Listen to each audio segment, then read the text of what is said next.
conservation in regards to Narragansett Bay is not only protecting all the fishes, plants, and marine mammals, but also helping protect the bay in general by educating the public on what's going on, and also land use management, so figuring out how to get all those local farmers here in Rhode Island to not really dump all their agricultural waste into the bay. There's a lot of layers to it, I'd say, but thinking about the marine side, I know they're doing a lot of conservation with coastal environments like oysters and mussels. I know about a lot of organizations that are doing conservation, like Save the Bay.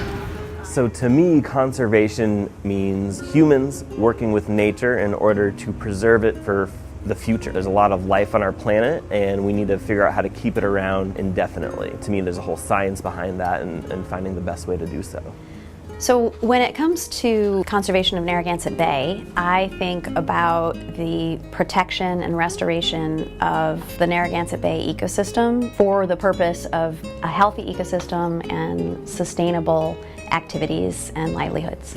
People and nature are one and the same. We come from nature, and without nature we can't exist. Everything we do matters, and if we treat the nature around us with disrespect, is that how we want our lives to be reflected as we look back upon it? I think taking care of nature is part of our civic responsibility for everyone, whether you're an environmentalist or not.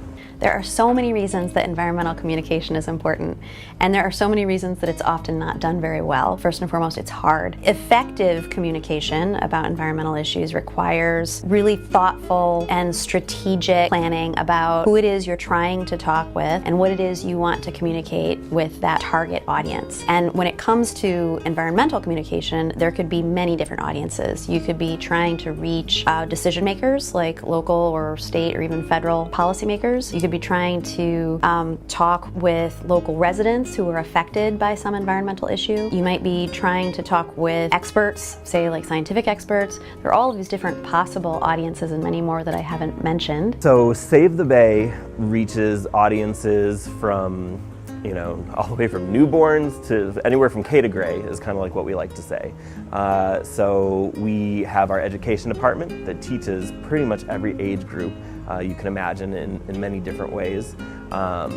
And then even through our outreach efforts, through our policy department, our volunteer department, we really access Rhode Islanders in many different ways. So we really want to focus on those who live in the Narragansett Bay watershed as far as changing their actions to help benefit specifically Narragansett Bay.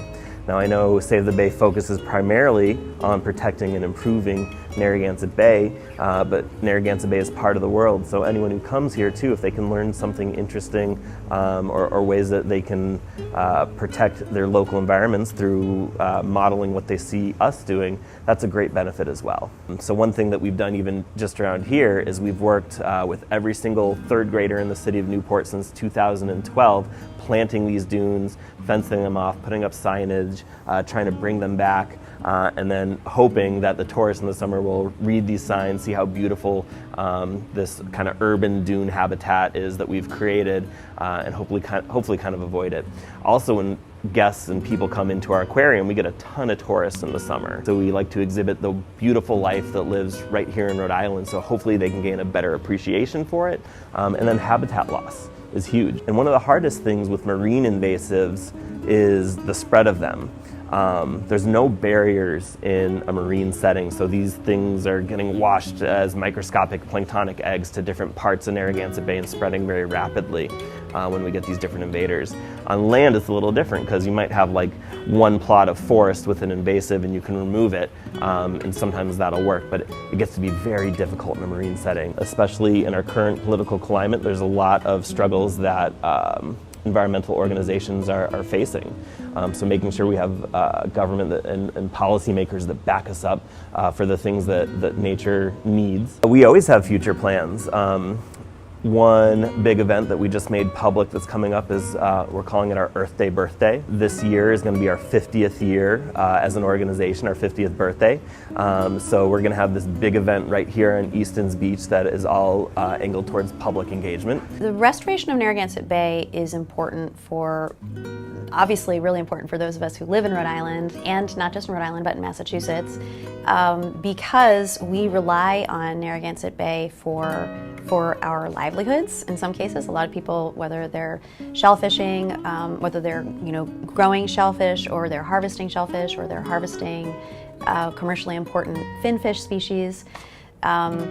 Also, we're concerned about the quality of the water in Narragansett Bay. So this matters to us not only from kind of a broader ecosystem perspective, but also because we want to be sure that when we go to the beach and we go swimming, we are swimming in clean waters.